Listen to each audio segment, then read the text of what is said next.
Nós teremos uma recessão nos Estados Unidos. Não teremos um soft landing. A Petrobras está barata, mesmo com a mudança de governança da empresa e a chegada da Magda Chambriard. E você deveria investir menos em bolsa, tanto no Brasil quanto na terra do Tio Sam. Essas são algumas das conclusões que tiramos do bate-papo que a gente teve com o André Leite.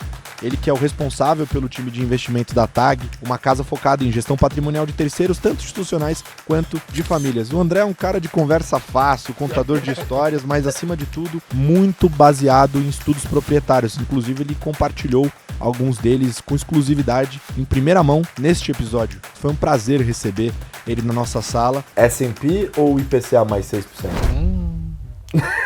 Neymari, por favor, abre a porta da sala que a gente tem visita. Show me the money.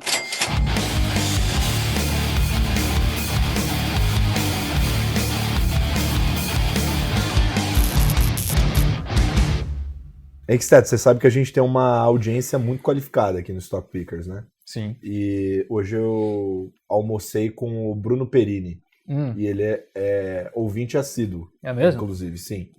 Ele disse que adora o nosso podcast para se informar de mercado e tudo mais. E ele estava comentando comigo que ele prefere escutar do que assistir, né? Então, e tem algumas pessoas que são assim, então elas não vão ver. Muitas pessoas, por sinal. Muitas pessoas. Corredores. Atletas da Faria Lima. Lavadores de louça. Total. Né? Claro. Atletas da Faria Lima. Triatletas da Faria Lima, que tá na modinha agora. Mas o ponto é, muita gente não vai ver, mas a gente tem uns quadros temáticos na nossa sala que a gente muda por episódio, né? E hoje tem uma mulher sorridente ali, ó, novamente. Ela voltou. Só que da outra vez ela tava com uma cara meio azeda. Hoje ela tá feliz. Tá mais tranquila. Tá sorridente. Por quê? Por que ela tá sorridente? Porque agora ela é a presidente da Petrobras. Deu tudo. Dona Magda Chambriard.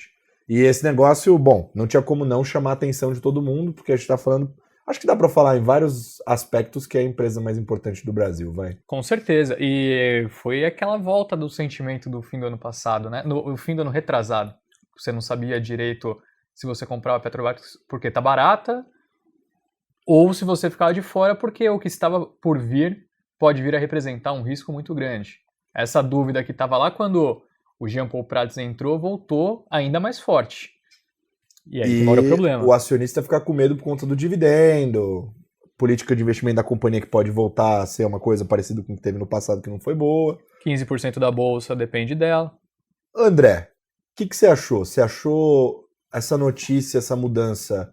Vamos falar primeiro do ponto de vista da companhia mesmo. Depois eu acho que é legal a gente até falar do macro, o que isso sinaliza para você em relação ao macro.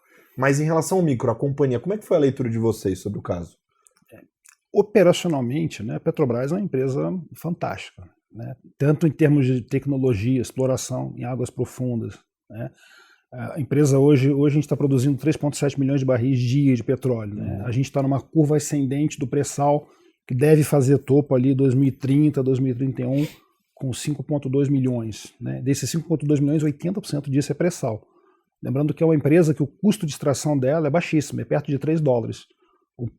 A commodity, que é o Brent, que ela vende a 80. Né? Então, é uma empresa, assim, operacionalmente, tanto da parte tecnológica, a parte de produção, absolutamente fantástica. Né? E está rampando, né? Ela está receita crescente. Então, se a empresa fosse deixada quieta, né? Se fechassem a empresa, deixassem ela operando sozinha, deixasse o pessoal trabalhar quietinho, com o que eles sabem fazer, é de classe mundial, empresa estado da arte. Né? E que o que está sendo sinalizado, né, com essas mudanças, né, aliás, isso já vinha sendo sinalizado desde o início do atual governo, né, e aparentemente o presidente antigo da Petrobras não conseguiu entregar o que o governo estava querendo. Né. E o que eles estão querendo? Né? Eles estão querendo uma outra alocação de capital. Né. Uma alocação de capital, estamos falando de construção de refinarias. Né. O Brasil hoje não é autossuficiente no refino. No dia que o Brasil for 100% ele refinar tudo que ele consome, você inclusive pode desligar essa história de paridade de preço na cabeça do PT, né? Você desliga isso, você faz o preço do combustível que você quiser, porque você não depende de importação. E tem também toda essa questão dos investimentos em energia eólica, né? São essas fazendas eólicas aí em alto mar que eles pretendem fazer. Tanto o refino quanto essa questão eólica são naturalmente investimentos de menor retorno, né? De retorno esperado bem mais baixo do que a atual atividade da Petrobras, que é a questão do pré-sal. Então, o que a gente pode esperar olhando daqui para frente é uma empresa que vai ter um retorno marginal menor do que aquilo que ela teria se ela continuasse seguindo a estratégia dela, que era focar no pré-sal, fazer o desinvestimento dos campos maduros, né? A Petrobras estava vendendo muitos campos maduros, inclusive essas empresas júniores de petróleo aqui no Brasil surgiram por isso, estavam comprando. Se ela continuasse, se ela seguisse a trajetória estratégica dela, ia ser absolutamente fantástica a empresa. Agora a gente tem uma grande interrogação, né? Do ponto de vista operacional, a receita da empresa vai continuar crescendo, ela vai continuar rampando o pré-sal, ela vai continuar com essa margem absurda que ela tem no pré-sal. Só que o capex que ela vai fazer, né, essa má alocação que o mercado enxerga, isso vai ser suficiente para tirar valor do acionista ou não? Eu acho que essa é a grande dúvida, né? Eu acho que essa é a grande pergunta, né, que todo gestor hoje de renda variável está se fazendo. Porque esse ponto é interessante, porque pensando como investidor, vamos supor que a gente é acionista aqui da empresa. Ela pode ainda estar barata e essa destruição de valor ou má alocação de capital que vai diminuir o retorno, talvez não vai destruir valor, mas vai diminuir o retorno esperado futuro da companhia, você espera talvez uma geração de lucro mais baixa eventualmente, enfim. Esse retorno gerado para mim como acionista menor significa que eu tenho menos dinheiro para ganhar talvez na ação. Exatamente. Mas e se eu for debenturista, detentor de dívida da Petrobras? A leitura é diferente?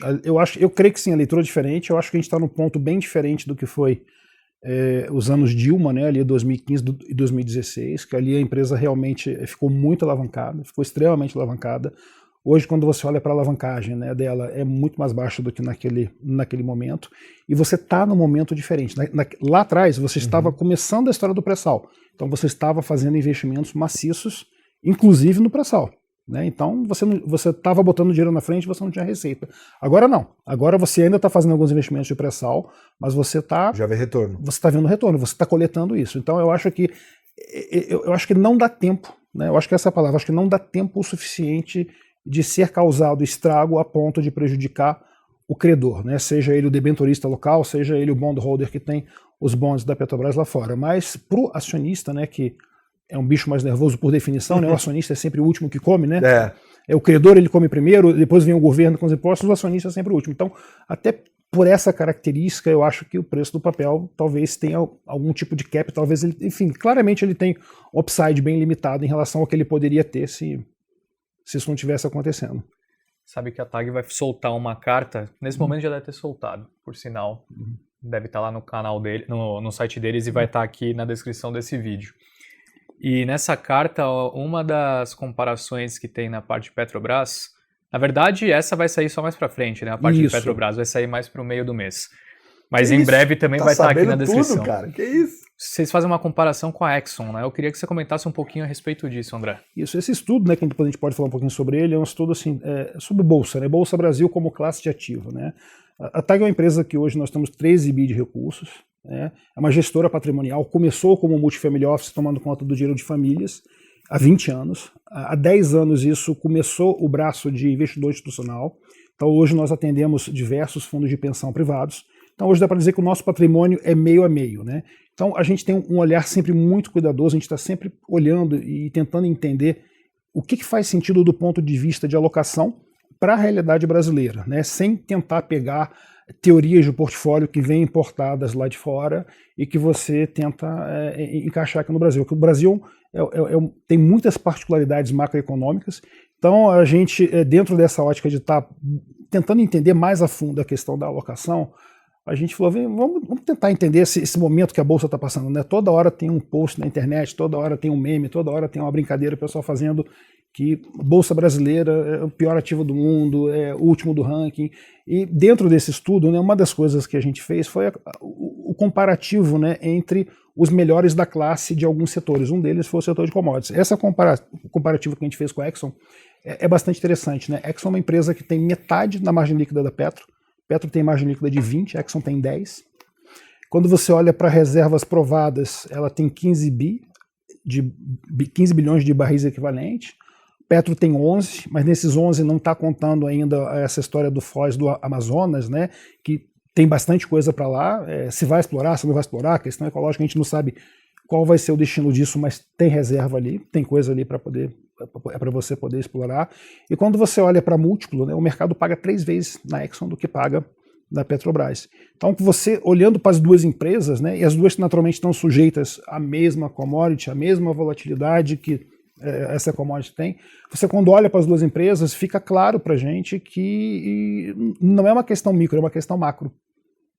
Aí é justamente o que a gente está conversando, né? A questão da ingerência. Primeiro, taxa de desconto, né? Brasil com CDI alto, enfim, você tem toda a questão de taxa de desconto, claro. E depois você entra nessa questão da ingerência e da alocação de capital, que possivelmente não vai ser a melhor alocação possível. Então, aí em cima disso, eu ia te perguntar, porque você olha para essa parte mais global macro, né? Alocação.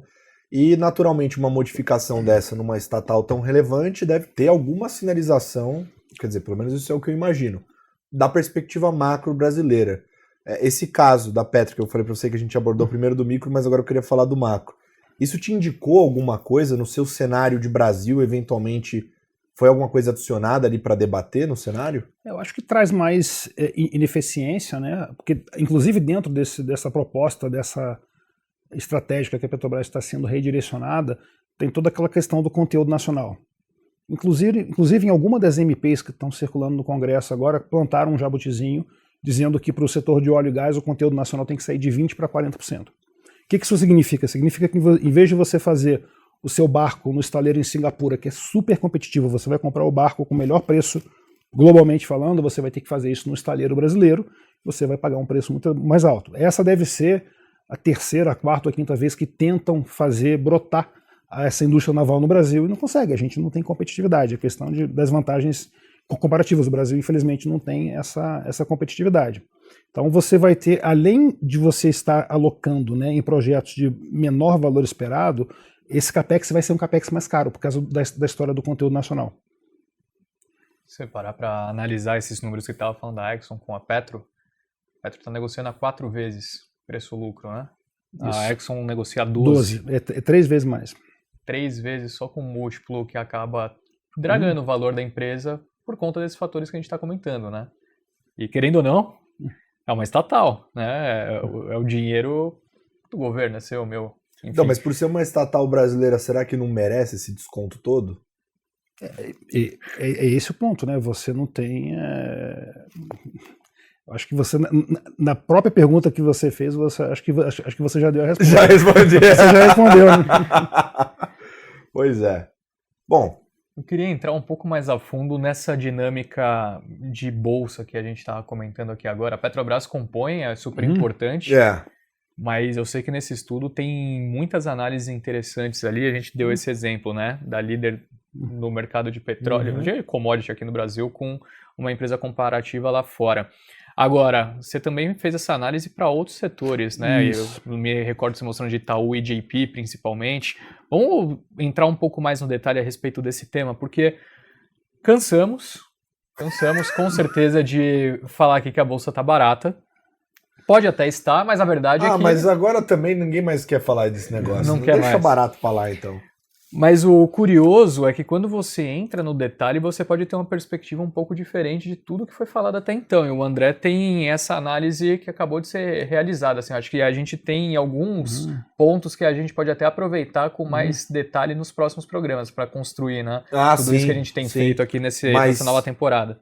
Antes de fazer essa combinação de pares que eles fizeram, acho que seria legal você falar sobre aquela comparação ainda nesse estudo que o Henrique comentou, do S&P com o Ibovespa, né? Sim. Porque isso recentemente, inclusive lá na FinTwitch, a galera super vocal falando, estamos num dos momentos de maior descolamento entre o S&P e o Ibovespa, né? De desconto.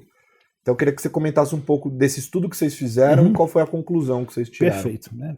Começando do very beginning, a gente...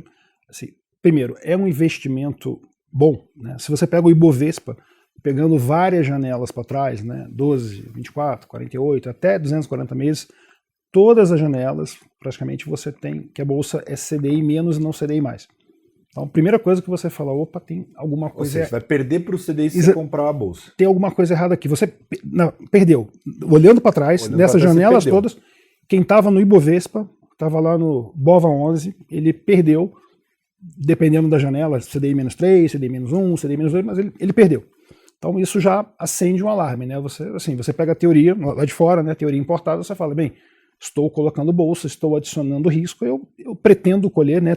Deveria colher aqui o prêmio, né? O prêmio, o Equity Risk Premium, por estar correndo esse risco. Aí a primeira coisa que você realiza é, isso não aconteceu.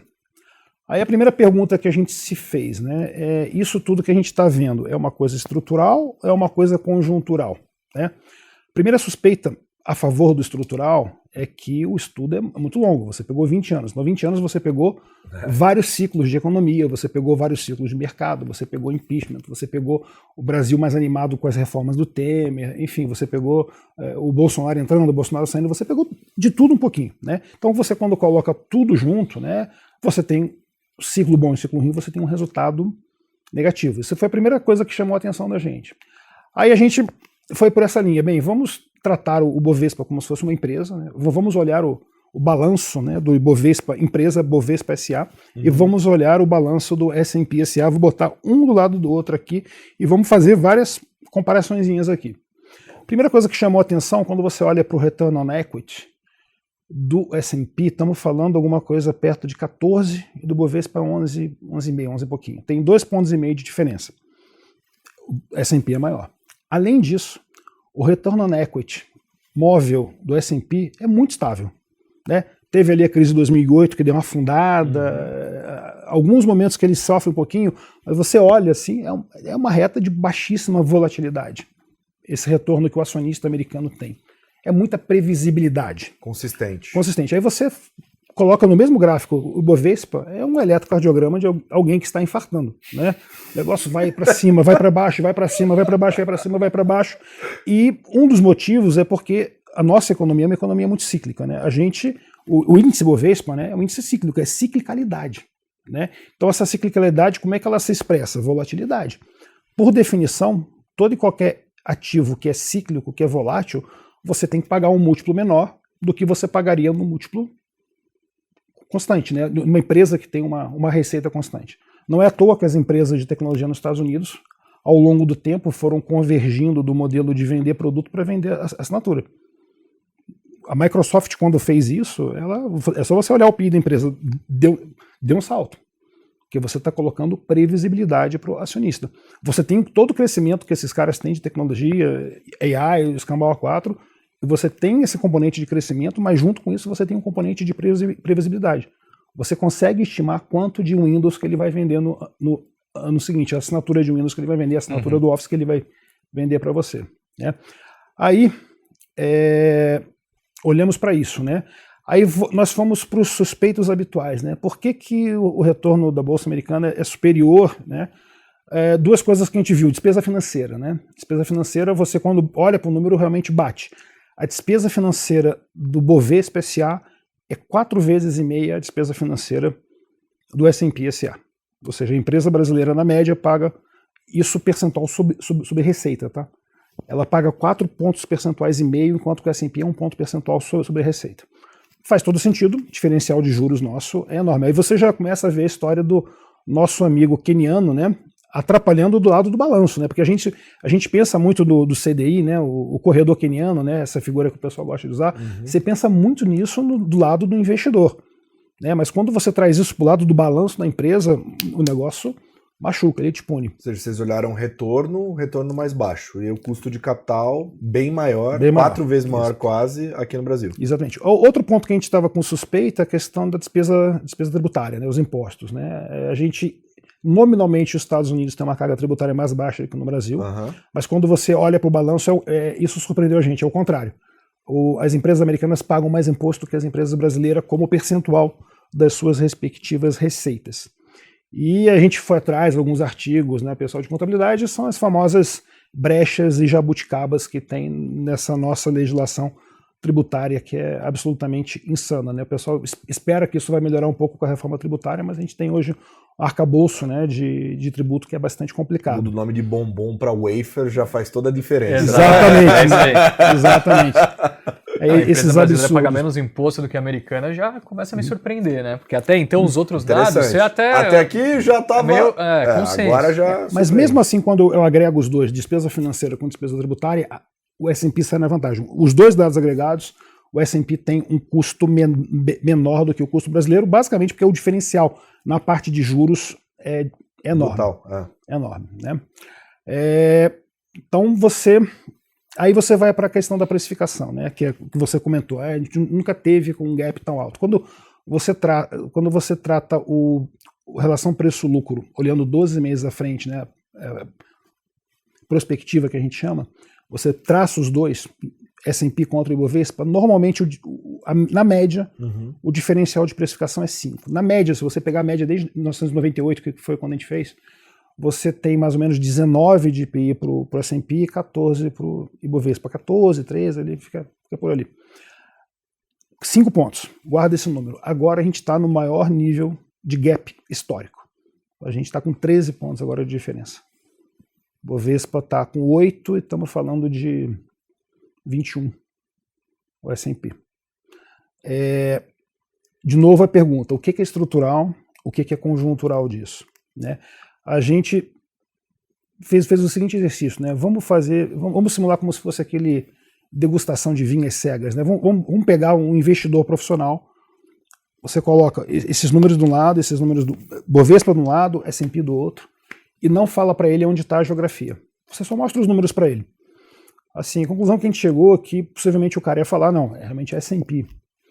Merece um prêmio, né? Você tem um retorno na equity maior, você tem uma volatilidade absurdamente menor de retornos, né? Você tem uma previsibilidade boa naquilo que você está fazendo, você enxerga, você consegue projetar o futuro, você consegue enxergar o futuro, mas realmente, de fato, talvez 13 pontos de diferença de 21 para 8 nessa relação de PI parece que está exagerado. Então, é um estrutural que merece esse prêmio. No conjuntural, a gente realmente chegou à conclusão que esse prêmio talvez possa estar um pouco exagerado. E aí a gente foi começar a buscar algumas causas disso. Então, né? Você acha que para o longo prazo essa diferença ela se justifica, mas olhando para o curto, não tanto? Não, o curto é um diferencial justo frente às coisas que a gente achou. Por exemplo, a gente fez esse parzinho, né, da Petro com a Exxon como uma proxy do best of class no setor de commodities. Tá. Aí a gente foi para o setor financeiro, né? O Bovespa é 35 ou 36 de commodities no peso, e o setor financeiro é 25. Né? Então a gente falou, deixa eu pegar os dois melhores da classe aqui e lá e comparar, né, como é que tem sido o histórico de precificação desses dois caras. A gente comparou o Itaú contra o JP Morgan e a gente achou uma coisa bem interessante. O Itaú, né, que historicamente sempre negociou entre 10 e 12 de relação preço-lucro, ele tem negociado de uns bons anos para cá, uns 3, 4 anos para cá, entre 8 e 10. Ou seja, a faixa de negociação do Itaú mudou. Por que mudou? Né? Uma explicação que a gente acha plausível, razoável, é a questão da digitalização, é a concorrência digital. Né? Você pega vocês, né? Você pega XP, pega BTG, você pega o Nubank, que tem 90 milhões de clientes. Eu acho que, de alguma forma, isso está machucando um pouquinho os bancos incumbentes, né? Os bancos que têm aquela estrutura pesada. O custo de servir deles é muito mais alto. O cara tem agência, o cara tem uma estrutura muito, muito mais pesada. Aí a gente foi dar uma olhada como é que está a questão do banco digital nos Estados Unidos. Esse número surpreendeu a gente. Você pega os 3 maiores bancos digitais nos Estados Unidos, está 18 milhões de clientes só. Os 3 maiores bancos digitais nos Estados Unidos, eles têm 1/4, 1/5 do que o Nubank tem de cliente aqui no Brasil. Então, ou seja, a digitalização não chegou lá. O americano, a sensação que dá é que ele continua no banco dele, na agência, é o banco regional, né, aquele banco que conhece o gerente da cidade dele. Então, eu acho que isso explica um pouco o fator do JP ter mantido o range de precificação dele. Claro, isso oscila, né, os momentos da empresa, os momentos da economia, mas ele tá no range ainda. Quando você olha o Itaú, não. É um range que ele vem caindo, assim. Então, a gente acha que essa questão do setor financeiro, talvez a gente tenha tido um derating, né? Então, talvez a gente tenha tido uma reprecificação para baixo que talvez seja algo um pouco mais estrutural do que a gente está imaginando. Coisa que a gente não achou para o setor de commodities. Quando você olha para a Petro com a Exxon, você fala, caramba, não tem nada aqui que justifica esse diferencial. No caso da Petro com a Exxon, a gente acha que é muito mais fator macro, é questão macro Brasil mesmo. Esse para mim é um dos pontos mais curiosos, assim. Tava conversando com o André, até falei para ele, para mim, na minha modesta opinião, eu acho que é o único ponto em que o Brasil consegue ganhar dos Estados Unidos em termos tecnológicos. Mas isso tem a ver até um pouco com as dores, eu acho, do brasileiro, né? Por que teve uma evolução tão rápida do serviço financeiro? O serviço financeiro foi, de longe, um dos maiores problemas para as famílias, eu acho, ao longo do tempo, né? O cara que se endividava ali no cartão de crédito morria 5 anos depois, ou não pagava e o Serasa zerava depois, né? A dívida, que também acontece muito. Às vezes é a própria dor, né, do brasileiro. Lá, com os juros baixos, o cara às vezes nem precisa pensar tanto nisso. Aqui é diferente. Tem um ponto que ele falou também, que é interessante, que linka com isso, é o custo do dinheiro no Brasil, historicamente, sempre foi muito elevado. É isso. E a gente teve hiperinflação também, né? Então, mas olhando mais para o lado do custo do dinheiro... Eu acho que essa eficiência do setor financeiro brasileiro daí, né? Nasceu justamente nessa época de inflação. Você não pode se dar o luxo de demorar uma semana para fazer uma transferência, como acontece nos Estados Unidos, porque lá o custo do dinheiro é zero. Não, e a tecnologia sempre foi muito boa, né? Você teve, antes de você ter o Plano Real, que eu me lembro, você teve vários planos econômicos, mudança de moeda, e sempre que você tinha essas mudanças de moeda, o time de tecnologia no banco virava à noite, porque no dia você às vezes tinha um feriado bancário, aí depois do feriado bancário você já tinha que abrir, já operando na moeda nova, com todos os sistemas convertidos. Então, a gente sempre teve com essa parte de adaptabilidade da tecnologia muito à frente dos caras. Né? Você pega, por exemplo, o Pix. Nosso Pix já está há bastante tempo no ar. O Pix americano está entrando esse ano no ar só para eles. Até então eles não tinham esse conceito de transferência instantânea. E no tempo do TED, né, a gente ficou um tempão com a TED, né, que você fazia a transferência no mesmo dia, os americanos não tinham isso. Você, para fazer um wire transfer, né, você demorava 2, 3 dias por dia para aparecer. Se fosse estado diferente, então o negócio demorava muito mais. Então, assim, a gente tem um setor financeiro que, digamos que ele estava muito mais apto para dar esse salto de digitalização do que o pessoal americano. E quando você olha para os emergentes é assim também. Você olhar para o proxial Brasil com México, Brasil com Chile, Brasil com... Não é todo lugar que tem stock pickers, várias boutiques de investimento, casa, asset independente. Né, se for na Argentina, nesses lugares assim, não é a mesma coisa como acontece aqui, né? Que é muito mais pujante. Total. Eu queria então puxar um resumão desse nosso papo a respeito de bolsa, assim, a respeito desse estudo que você comentou, André. Vimos então que aí tem uma justificativa para um gap no Itaú com o JP. Na Petro talvez tenha mais por uma questão macro do que micro.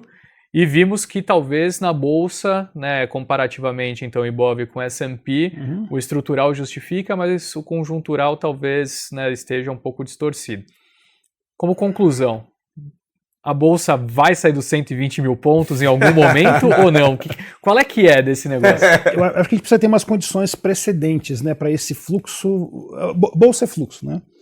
Bovespa, 50% do fluxo do Bovespa é o gringo, né? Quando você olha para o mercado americano hoje, né, você pega o high yield americano, você pega o ETF do high yield americano, o famoso HYG. É dólar mais 8. E com uma baita diversificação, tem 3 mil ou 4 mil empresas lá dentro. Na cabeça do investidor americano, né, são empresas que ele conhece, é o dia a dia dele. É o Brasil para ele, né, América do Sul, uma coisa muito mais exótica, né, muito mais tropical, um negócio muito mais arriscado para ele. Ele tem um dólar mais 8 lá, assim, eu particularmente não vejo motivo para ele querer correr risco de mercado emergente. E isso fica claro, assim, em abril, né? Em abril, eu estava nos Estados Unidos agora que a gente foi acompanhar o FMI. Antes disso, fiz reuniões com alguns gestores em Nova York. Eu só escutei de um gestor que estava fazendo alguma coisa no Brasil. O cara estava fazendo alguma coisa de distressed com os bonds da Gol. O resto, interesse zero. O que eu escutei de interesse em mercado emergente na semana que eu passei lá acompanhando as reuniões em Washington foi Argentina e Turquia, que o pessoal nem considera mais como mercado emergente, o pessoal considera como special seats, né? Ou seja, você tem tanta bagunça macroeconômica, você tem tanto prêmio, tanto upside, se você conseguir consertar a bagunça macroeconômica, que você tem expectativa de retorno grande, né? O Brasil é um país assim considerado de retorno mediano, um PIB que cresce medianamente, e na cabeça do americano ele já tem esse crescimento em casa, né? A economia americana está crescendo horrores, né? O crescimento de quase 3% no ano passado, esse ano de repente vão ficar alguma coisa perto de 1,5%, 2%. Só na parte de política industrial, né? Assim, coisas que passam um pouco longe do nosso dia a dia, mas quando você conversa com os caras, você entende o tamanho do negócio.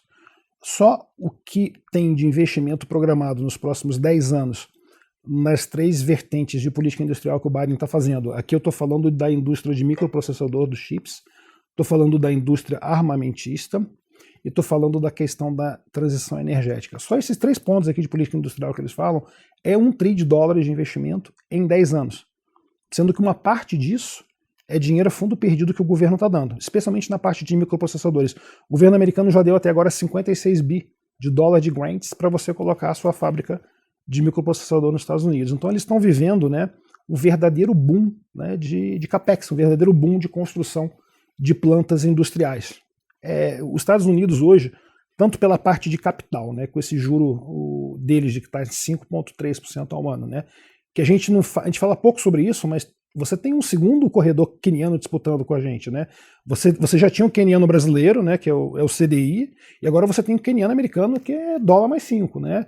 Aí você, além desse o capital financeiro está sendo atraído por esse magneto gigante que é os Estados Unidos, você tem o dinheiro da economia real que também está indo para lá atrás desses benefícios todos aí dessa política industrial. Então, assim, inclusive isso é uma outra tese aí que o pessoal comentou muito na virada do ano, a gente particularmente na TAG nunca comprou essa tese, foi essa questão do dólar fraco. Isso não vai acontecer tão cedo. O mundo está... um dos fatores que está acontecendo no mundo é esse divórcio, né, entre o Ocidente e o Oriente. Então você está reorganizando todas as respectivas cadeias de produção e basicamente você está duplicando aquilo que já existia. Tudo que você tinha de cadeia de produção das coisas sensíveis na Ásia, você está fazendo perto de casa agora, ou está no México ou está nos Estados Unidos. A maior parte disso está nos Estados Unidos, inclusive. É muito dinheiro. Isso é um imã gigantesco de dinheiro que está sendo atraído para lá. Então, tanto por capital quanto por a questão de investimento direto, a gente não crê nessa história de dólar fraco tão cedo. Isso, a gente não vai ver essa história. Agora, deixa eu fazer uma pergunta que pode ser amplamente taxada como progressista ou algo do tipo. Mas eu acho que é só pra gente trazer... Não, só pra gente trazer esse debate aqui, porque é isso, a gente tá falando de... Pô, os Estados Unidos tá cheio de oportunidade, e muita por conta da política industrial que tá sendo desenvolvida em 3 vertentes, $1 trilhão, você acabou de falar.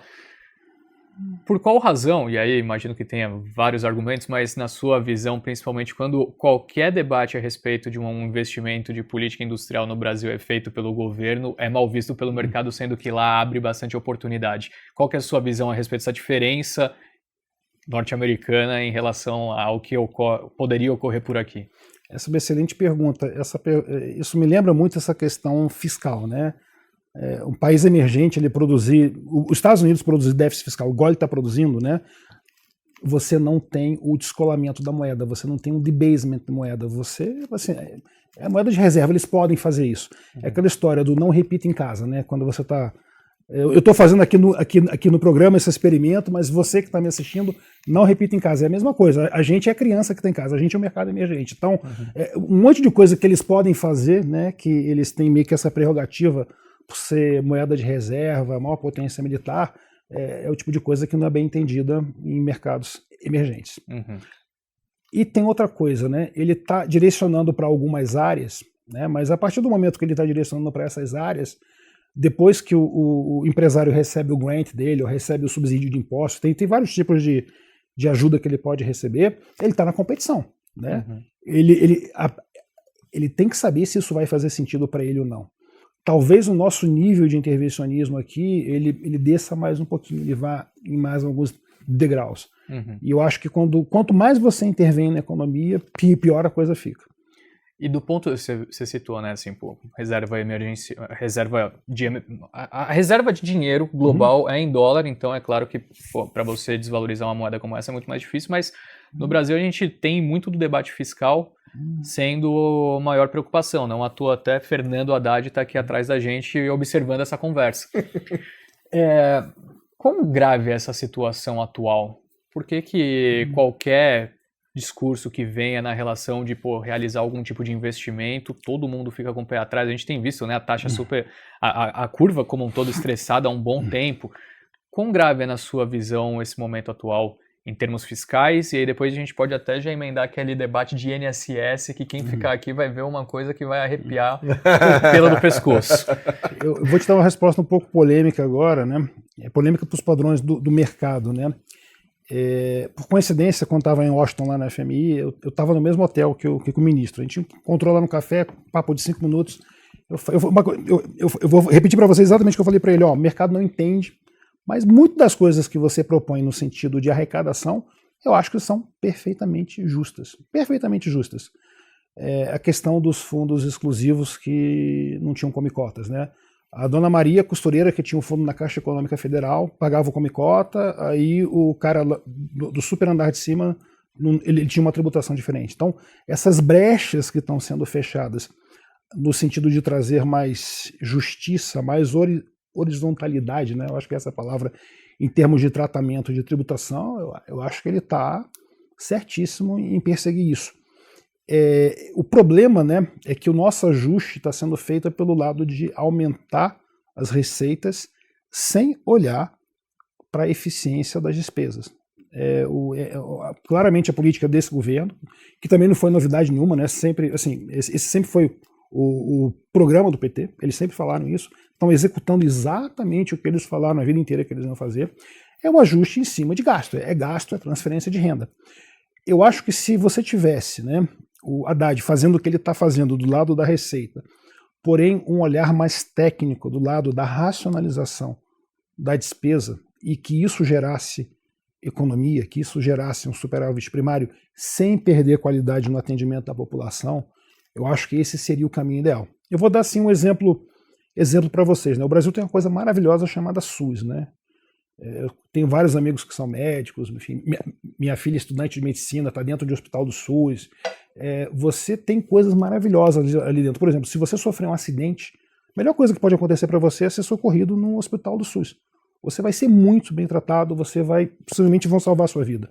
Os médicos do Polícia Exército Americano, eles vêm para o Rio de Janeiro, para o Souza Aguiar, para poder aprender como é que trata cara que tem ferimento a bala de escopeta, né? Porque é a realidade lá do Rio de Janeiro, né?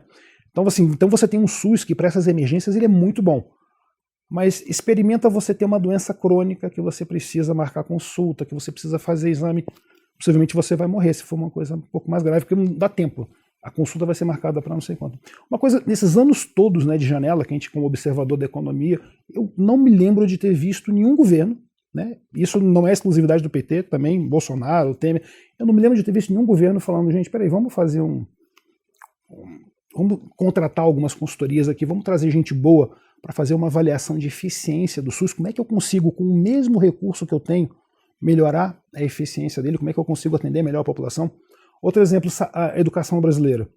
A gente consistentemente está sempre rabeira no PISA. Seja linguagem, seja ciência, seja matemática. O Brasil, quando não é o último, é o penúltimo ou antepenúltimo, sempre no PISA.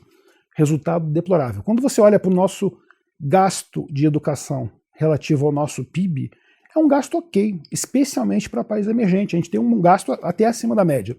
Ou seja, o dinheiro sai, só que o resultado não chega. O nosso problema na questão de despesas de Estado é eficiência. O que o Estado precisa hoje não é arrecadar mais, porque hoje você está arrecadando mais para fazer crescer um gasto de uma coisa que é ineficiente. Eu garanto para vocês, se você começar a tratar a coisa pública como se fosse uma empresa, né, com eficiência, você conseguiria extrair pelo menos os mesmos resultados gastando menos, ou mantendo-se o mesmo nível de gasto, você eleva o nível de serviço para a população. Então, assim, eu acho que a nossa questão fiscal acho que passa um pouco por aí, eficiência de gastos. Que, no fim das contas, é a mesma história que a gente está discutindo da Petrobras, né, que a gente estava falando ali atrás. É a eficiência também no gasto. O problema, às vezes, não é gastar, mas como que gasta, né? E aí, um problema que é um passo adiante, que eu acho que vale a pena a gente discutir aqui, é essa questão do INSS, né? Que no fim das contas, a gente está vendo 4 anos atrás, 5 anos atrás, talvez um pouco mais, sei lá, o tempo está passando muito rápido. A discussão da reforma da Previdência ajudou os mercados a andar, né, a gente via vários economistas falando que se continuasse daquela forma o país implodiria, as pessoas não conseguiriam receber sua Previdência, e parece que essa discussão está voltando agora. Quão sério, quão grave é esse momento atual? A questão da Previdência, né, a origem dela é num desastre em câmera lenta que está acontecendo não só no Brasil, mas no resto do mundo, né, que é o apagão demográfico. Para você manter uma população de qualquer país estável, você tem que ter uma relação de filhos por mulher de 2,1. Né? 2,1 a população fica rigorosamente estável. O Brasil já está com 1,6, 1,7. Tem países como a Coreia, que o negócio já está perto de 1. Então as populações estão encolhendo. A China fez o raio de população dela em 2023 e 2024. A China já está começando um declínio populacional. Né? Quando você olha para crescimento econômico, o crescimento econômico é função de duas coisas, né? Crescimento da população economicamente ativa e crescimento da produtividade. Produtividade aqui no Brasil, como você não tem educação, nossa, ensino de qualidade ruim, né? Crescimento de produtividade é baixo. Quando você começa a ter a parte da população também encolhendo, né, o crescimento da população encolhendo, você acaba tendo um crescimento de longo prazo esperado, crescimento potencial, que os economistas chamam, um crescimento baixo. Isso também responde um pouco por essa falta de interesse estrutural no Brasil. E levando essa história agora para a Previdência, né, hoje, né, boa parte do nosso orçamento é uma máquina de transferência de renda, né, é uma máquina previdenciária. Sobra muito pouco para o Estado investir. E isso está sendo comprimido cada vez mais. Não é só no Brasil, não. Você olha para os Estados Unidos também. Nos Estados Unidos você olha as projeções também lá da previdência deles, já eles vão estar no ponto que o dinheiro livre para o executivo investir como ele quer vai acabar sobrando muito pouco. Hoje a nossa previdência, né, do INSS está com a relação de contribuinte para aposentado de 2 para 1. Tem 2 pessoas trabalhando, contribuindo, para uma pessoa que está aposentada. E já está deficitário. E você já está com as contas complicadas. Nesse ritmo de demografia que a gente está, 2050, estudo que saiu até no Valor recentemente, 2050 a gente vai estar com 1 para 1. Muito antes disso o sistema quebrou, o sistema implodiu. Então quando você olha para o INSS hoje, né, que você tem aquele teto de R$ 7.700, se não me falha a memória, eu acho que tem uma coisa que tem que ficar muito clara, né, especialmente para os mais jovens, né, para o pessoal que está com 20, 30 anos, o pessoal que está entrando no mercado de trabalho agora, você vai ter uma combinação de 2 coisas acontecendo com a sua aposentadoria do INSS. Você vai ter que se aposentar mais tarde do que é hoje, você vai ter que postergar essa aposentadoria, e o teto muito possivelmente não vai ser 7.700. Esse teto vai baixando. Só para vocês lembrarem, antigamente o teto da Previdência era 20 salários mínimos. Hoje, né, se você tivesse mantido essa relação, o teto do INSS era para ser 20 mil reais, 20 mil e pouquinho mil reais. Então você vai ter uma combinação dessas 2 coisas acontecendo. Você vai demorar e você vai receber menos. Que é uma coisa que a gente sempre fala para o pessoal que pergunta, né? É muito comum, né? Amigo e tal, familiar. O que eu faço com o meu INSS? Recomendação bem clara. Se você não, né, é CLT, porque se você for CLT você não tem que fazer, você já é descontado, você tá lá, né? Se você tem a opção de você escolher com quanto você vai contribuir, assim, a recomendação é contribua com o mínimo possível para o INSS e tenha a disciplina de pegar esse dinheiro e colocar em produtos do próprio Tesouro, como o Tesouro Renda Mais, que é um produto maravilhoso, um produto fantástico. Quando você faz a conta disso, a diferença que você vai ter de aposentadoria, a diferença do montante de dinheiro que você vai ter em 20, 30 anos vis-a-vis o teto de 7.700 que vai cair, que vai ser comprimido, é gigante, é absurda. Aí que mora o negócio, né? Aí que tá. Isso é difícil. Imagina o cara contribui a vida inteira, porque é isso, ele escuta como que funcionava no passado, 20 salários mínimos podia receber. 20, mais de 20 pau, agora o cara pode receber 7. Daqui 20 anos vai receber 4. Projeção não muito positiva também, né? Zero. Convergindo para baixo. Mas e aí, a minha dúvida, só pra gente matar esse assunto, assim, por que a reforma da Previdência, então, não foi o suficiente para resolver um problema que, tipo, 6, 7 anos depois a gente voltou a ter? Porque, primeiro, a economia que a gente teve com a reforma da Previdência que foi feita, ela meio que foi consumida, né, por escolhas que a sociedade fez. Uma das escolhas foi pegar, por exemplo, o Auxílio Brasil, né, ou Bolsa Família, como você queira chamar, que era 200, 300 reais, o negócio multiplicou por 3, multiplicou por 4. Isso foi uma escolha da sociedade, né? O Bolsonaro fez isso, né? E o Lula, quando foi eleito, quando ele entrou, ele manteve exatamente essa escolha. Hoje a gente está fazendo de transferência de renda na população brasileira 11% do PIB. 11% do PIB é transferência de renda Esse número foi o número de 2023. Então foi uma escolha que a gente fez. Primeiro ponto. E o segundo ponto, a demografia piorou. Da reforma da Previdência para cá, a demografia conseguiu piorar. Essa curva de menos filhos por mulher, essa curva ficou mais inclinada. Especialmente depois da pandemia. Isso é uma coisa que, não só no Brasil, mas está saindo em vários países, né, que estão começando a saírem as primeiras estatísticas de natalidade pós-pandemia. Tudo piorou. E aí eu tô começando a embarcar num mood ruim aqui, porque realmente a situação não parece legal. Tem um próximo assunto aqui que... Você entendeu onde a gente quer chegar, né, Colinha? Você podia fazer o seu papel como cidadão brasileiro, né? E conversar com a Karine e, de repente, tentar ajudar nessa taxa de natalidade. Você quer que eu resolva? Quer que eu procrie? Mas essa situação que vocês estão falando é bem aquela história do dilema do prisioneiro, né? Aquilo que é a solução ótima individualmente, cara, então eu quero economizar, eu vou ter 0 filhos, vou economizar horrores. Essa situação, ela é boa do seu ponto de vista individual, mas quando você olha como sociedade, é um suicídio coletivo. Claro. E essa é a grande dor, eu acho. E quanto mais educada parece ser a população, mas a direção é essa, né? Você pega os países com o menor nível atualmente de crescimento demográfico, tem uma correlação grande com a educação. Assim, e tem outras histórias, né? Esse professor que eu falei que foi um dos inspiradores do Tesouro Renda Mais, né? Última visita no Brasil que ele teve, a gente tomou um café, ele estava falando assim, a gente precisa pensar fora da caixa. Uma das coisas que está circulando nesse meio acadêmico que estuda essa questão previdenciária é o seguinte: muito desse apagão demográfico é a questão do desbalanço contra a mulher, né? A mulher, ela tem jornada, né, no trabalho, ela tem a jornada dela dentro de casa, muitas das vezes o parceiro, o marido, não ajuda nas tarefas domésticas, ela fala, nossa, aí ela vai eventualmente ter que parar de trabalhar por um tempo para poder dar atenção às crianças enquanto as crianças são pequenas. Ela está comprometendo ao mesmo tempo a renda presente dela e a renda futura, porque ela não está contribuindo, né? Aí ela olha, né? A decisão racional para a mulher é não ter filho. Teve um documentário que foi feito sobre isso na Coreia, muito interessante. A Coreia do Sul falou sobre isso. Entrevistaram várias mulheres sul-coreanas jovens, todas jovens, e todas mais ou menos com o mesmo discurso. A conta não fecha para mim, não faz sentido eu ter filhos, né? Então, uma das coisas que estão sendo aventadas, né, nessas pesquisas é, eventualmente, você pegar as mulheres que queiram ter filhos, que tenham filhos, o governo, em vez de dar um Auxílio Brasil, ele dá um Tesouro Renda Mais para ela, que vai poder ser resgatado lá na frente como se fosse a aposentadoria dela. Para compensar e remunerar ela por esse trabalho, né, de estar criando um cidadão, de estar tomando conta de um cidadão que vai ajudar o país no futuro. Interessante. Pô. No fim das contas, se não tiver uma abordagem dessa, a decisão vai acabar sendo... O ser humano é mexido basicamente a incentivos, né? Incentivos e punições, né? É o stick and carrots, né? É a cenoura e o bastão na pessoa.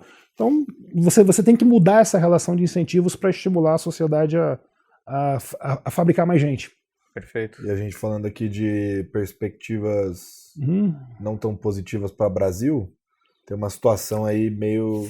Porque a gente estava falando de fiscal, né? A situação fiscal já é negativa. E aí, enfim, vivemos uma situação calamitosa no Rio Grande do Sul, né? É muito triste, aliás, se puder, doe. E já estou antecipando, que é importante, tem o pós também, né? Que possivelmente vai começar agora e tudo mais, que também é difícil, tá?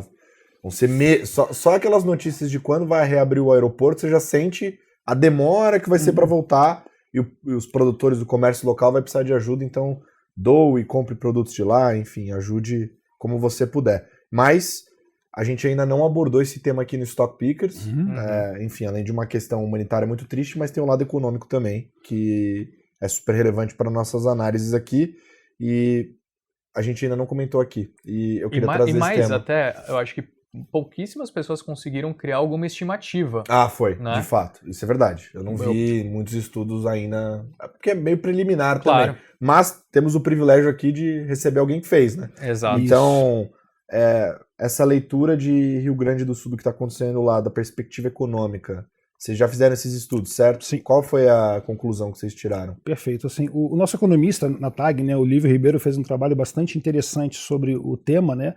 Antes de eu chegar nas conclusões, eu vou falar um pouquinho em conceito do que aconteceu no Sul, né? Quando você entende a sociedade afetada, o balanço dela, como se fosse um balanço contábil dela, ela ficou mais pobre. Né? O lado do ativo dela, né? Ela perdeu liquidez porque ela teve que pagar as contas para poder sobreviver, ela perdeu renda e o ativo fixo dela foi destruído. O carro dela foi destruído, a casa dela foi destruída, estamos falando de 200 mil carros que PT, perda total. Né? Então você teve uma destruição de balanço da sociedade civil lá. O governo, né, que está entrando agora no segundo momento como mitigador disso, né, tanto na reconstrução da infraestrutura, né, de viaduto, estrada, está dando dinheiro para as pessoas, né? Soltou um cheque agora de R$5.100 para as pessoas que foram atingidas.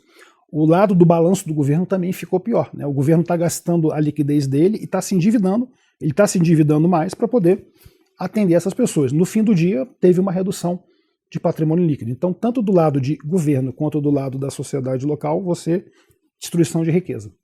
Quando você traz isso para a teoria econômica, né? O que está acontecendo? No primeiro momento, né? Aqueles primeiros dias que o pessoal estava ainda sendo resgatado, né? Você teve um brutal choque de oferta, né? Porque a produção parou, bens e serviços pararam de ser ofertados, e ao mesmo tempo também você teve um brutal choque de demanda porque as pessoas não consumiam porque não tinham o que consumir. Então, a resultante desse primeiro momento não ficou nem muito clara. Para mim, o que ficou claro desse primeiro momento foi que perdeu-se produto, perdeu-se PIB. Tanto que a arrecadação de ICMS no Rio Grande do Sul no primeiro mês caiu 23%. Em relação a preços, como você até parou de coletar, você nem teve essa informação de como é que os preços ficaram. Então eu vou deixar isso de lado por um momento. O segundo momento, né, que é o momento que as pessoas já estavam nos abrigos, né, a água começou a baixar e o governo começou a dar, né, ajuda a liberar FGTS, dar os R$5.100 e outras medidas mitigatórias, né, você já foi para uma situação econômica um pouquinho diferente. Você começou a recuperar, em parte, a demanda. O tamanho da ajuda do governo que ele vai dar, você pode ter um choque de demanda neutro, positivo ou negativo, a gente não sabe ainda, porque a gente está bem no meio dessa história, mas com certeza você continua com choque de oferta negativo. Então, nesse momento que a gente está agora, é choque de oferta negativo. Né? E choque de oferta negativo está perdendo produto, está perdendo produção, está perdendo quantidade, está aumentando o preço. Então, a derivada disso é inflacionária. E você vai ter, né, nos próximos meses, o que a gente chama da fase 3 desse evento trágico aí no Rio Grande do Sul, que é a reconstrução. Né? Nessa fase 3, aí sim você começa a ter o que a gente chama de um choque positivo de demanda. Né? A oferta demora um tempo para poder se recompor, só que essas pessoas, né, voltando a trabalhar, voltando a gerar alguma renda e recebendo esse auxílio governamental, vão começar a reconstruir suas vidas. O cara vai construir a casa de novo, o cara vai comprar um carro, o cara vai ter que comprar um colchão novo para ele, um eletrodoméstico novo para ele. Então esse é um choque positivo de demanda. E como é um choque positivo grande em curto espaço de tempo, a gente não tem nem, em termos de produção brasileira, a gente não tem nem capacidade de absorver isso de uma vez só. Então a gente desconfia, né, o Lívio nesse estudo, a gente desconfia que você possivelmente vai ter que compensar um pouco disso aumentando a importação. Né? Então quais são os efeitos gerais dessa tragédia toda para a gente? Primeiro, destruição de riqueza.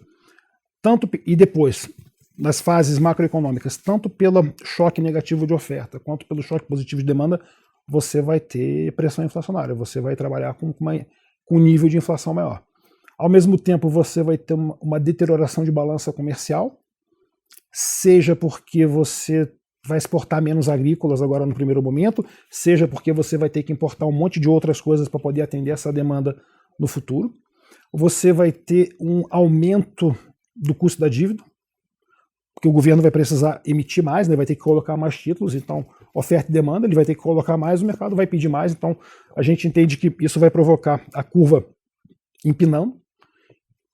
Engraçado, inclusive, quando você olha para a curva de juros, no primeiro momento isso não ocorreu. E a curva empinando só começou a ocorrer na semana passada. A semana passada foi, eu acho que a primeira semana que você começou a ver realmente o mercado começando a entender, começando a fazer conta do que ia acontecer no Rio Grande do Sul. Câmbio para a gente, tanto pela questão da deterioração de balança, quanto pela questão de risco fiscal, né? Porque você piorou, nosso fiscal piorou. Com a história do Rio Grande do Sul, você vai ter um câmbio para cima. A gente entende que o dólar real vai trabalhar no patamar mais desvalorizado. E quando você desce para a Bolsa, né, a gente já acha que é um pouco mais nebuloso a resultante disso na Bolsa. Por um lado, você vai ter uma taxa de desconto maior, que aplica-se para todo mundo, porém você vai ter alguns setores que vão ser bastante beneficiados com esse aumento de demanda. Estamos falando de aços planos, né, setor automobilístico, né, 200 mil carros que vão ter que ser recolocados lá. Estamos falando de aços longos para a construção civil, né? Estamos falando de cimento, estamos falando de linha branca, né? E até coisas do dia a dia, né? Copo, louça, colchão, assim, roupa, né? É um monte de coisa que vai ter que ser reposta. Então você tem claramente alguns setores, né, dentro, estou falando de bolsa agora, que vão ser vencedores, mas dentro de um contexto de uma taxa de desconto maior. Ou seja, a média talvez fique neutra, talvez fique até um pouquinho pior, mas dentro disso eu acho que vai ter bastante oportunidade, vai ter bastante dispersão entre setores. Esse foi o primeiro momento em que eu escutei alguém entrando no detalhe a respeito disso, e faz sentido. Eu lembro que eu estava conversando com um daqueles meus amigos lá, que moravam comigo, sabe? E ele, né, esse meu amigo chegou pra mim e falou assim... Eu já sei até que é. Ele chegou pra mim e falou assim, cara, pô, já parou pra olhar lojas Quero-Quero? Olha lá, sabia que eu tinha certeza. Porque um deles não viria com nenhuma trade idea pra falar pra você. Pode ser, né? Mas foi a primeira vez que eu coloquei a cabeça assim, mais pra pensar nesse ponto de vista, né? Que realmente, assim, pô, querendo ou não, muita coisa vai ter que ser reposta. Sim. Né? E assim, quando você olha um pouco mais pro detalhe, assim, tem algum tipo de, assim, você comentou alguns setores, mas você sabe se tem algum nome específico que tende a ser uma empresa a se beneficiar mais de uma situação como essa? Acho que tem uns nomes mais óbvios, né? Os Minas no setor de aços planos, né? Para o setor automobilístico, Gerdau, né? Os aços longos aí para a construção civil, eventualmente alguma construtora mais bem posicionada no sul, mais focada no Minha Casa Minha Vida, né? Porque vai ter que ser feito muita habitação dessa faixa de renda, né? Você vai ter que fazer bastante coisa nesse sentido. Eu acho que esses seriam os suspeitos óbvios, né, que se beneficiariam desse esforço de reconstrução. Agora, uma coisa que assim fica como lição para isso tudo em relação a macro, né, em relação ao Brasil, o mundo está passando hoje, eu acho que por 3 grandes mudanças, né, que estão mexendo muito com tudo. Né? A primeira é a geopolítica, né? Isso já foi amplamente discutido. O segundo é essa questão climática. Independente da causa, né, porque tem várias teorias para a causa, mas assim, é fato, o clima está mudando, a gente está tendo os extremos climáticos mais extremos e menos espaçados, né, esses eventos raros estão ficando não tão raros assim, e pegou a gente no momento que você tinha o fiscal frágil, a gente não tinha gordura, a gente não tinha um estofo para poder proteger a gente de um evento, né, adverso desse. É porque 2 anos atrás era outro, né? Exatamente. Bem lembrado. Foram 2 eventos raros e adversos praticamente na sequência. Então, o tipo de mundo que a gente está caminhando, né, você precisa ter um fiscal melhor, você precisa ter poupança do país, você precisa ter como socorrer, né, como socorrer a sociedade nesses momentos. Então, eu acho que muito até dessa reação mais negativa do mercado não foi nem pelo evento em si. É claro que o evento, a gente já mostrou essas questões macroeconômicas dele, mas pelo fato desse evento ruim ter vindo num ponto que você estava sem gordura nenhuma, você estava sem válvula de proteção nenhuma. Complicado isso daí. E só aperta, né? Porque tem um evento, vem outro, aperta mais. Enfim. Mas, em meio a todos esses pontos, me parece uma perspectiva não tão boa. Difícil, né? E com uma análise de bolsa que perde para o CDI, né? Com um desconto que talvez do ponto de vista conjuntural não se justifique, está demais. Ou seja, pode expressar uma oportunidade, mas estruturalmente falando, a Bolsa Brasileira deveria ter mais desconto. Perspectiva micro, em alguns casos justificado, em outros não. me parece que eu deveria ter menos Bolsa Brasil por essa leitura de vocês. Essa é a visão? Isso é uma coisa que é bastante frequente na TAG, né? A TAG, já nesses 20 anos de estrada, né? Eu acho que a gente tem sido caracterizado por uma gestora patrimonial talvez um pouco mais agnóstica em relação à classe Bolsa Brasil, um pouco mais agnóstica em relação à classe Multimercado Brasil. Não que a gente não tenha. A gente tem, mas tem menos, porque a gente entende que essa fatia da pizza de risco ela deve ser populada por outras coisas também, né? Até quando você olha para toda a estrutura macro do Brasil, né, o Brasil é o país que ele foi desenhado para o credor, não foi desenhado para o acionista. Então faz sentido você estar no crédito no Brasil, né? Você tem ótimos gestores de crédito hoje em dia, principalmente nesse mundo que o pessoal chama de high yield, mas tem ótimas operações estruturadas que estão surgindo com garantia, com colateral, assim, um nível de proteção bem interessante. Algumas estruturas que tem a questão da senioridade, né? Você tem a cota sub, tem a cota sênior, enfim. Você tem operações bem interessantes. Você sabendo navegar bem nesse mundo do crédito, naturalmente sabendo fazer uma boa pulverização, porque crédito é pulverização, pulverização, pulverização. Você sabendo fazer uma boa pulverização no crédito, você vai conseguir carteiras aí que vão te rodar hoje CDI mais 3, CDI mais 4. Aí quando você vai, além disso, você começa a ir para o mundo dos isentos, né, que isso também é outro fator que está no nosso estudo também, que a gente entende que isso prejudicou esse fluxo de risco, prejudicou o fluxo interno de bolsa nossa, essa questão dos isentos, né?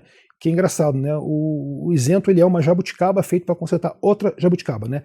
O Brasil tem uma questão de uma jabuticaba que é o juro alto, o CDI, por conta de toda essa má gestão, toda essa bagunça macroeconômica nossa, a gente trabalha com juro mais alto até para segurar o investidor aqui, né?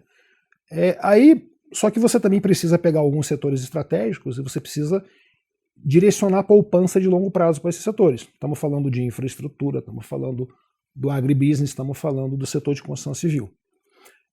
Como você tem liquidez e juro alto aqui, como é que eu estimulo esse dinheiro correr para cá para estimular esses setores de longo prazo? Peraí, tive uma brilhante ideia, vou dar uma isenção. Funcionou. Hoje em dia, o montante de dinheiro investido nesses 3 setores aumentou barbaramente. Ótimo, né?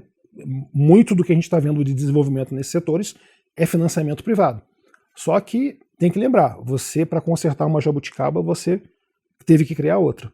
Enquanto a gente não resolver o problema primordial dessa jabuticaba aqui, que é o nosso problema fiscal, que é o nosso problema de reduzir o juro que a gente paga, porque a gente é um irresponsável fiscal, enquanto você não resolver essa jabuticaba, você acaba criando um monte de remendinho, um monte de jabuticabizinho aqui para resolver outros problemas, né? E você não resolve o problema principal. Então, assim, voltando para a questão da alocação, né, que foi como a pergunta nasceu, a gente entende que conjunturalmente a bolsa está barata, nós temos ótimos gestores, né?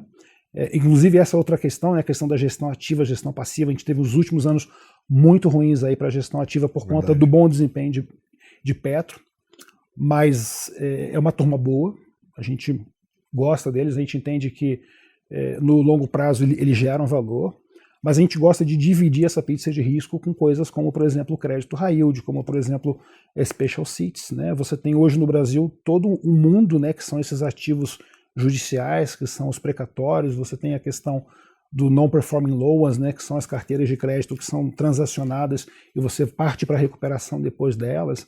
Então você hoje, quando pensa em risco no Brasil, eu acho que a gente tem que ter a cabeça um pouco mais aberta e diversificar um pouco essa parcela de risco.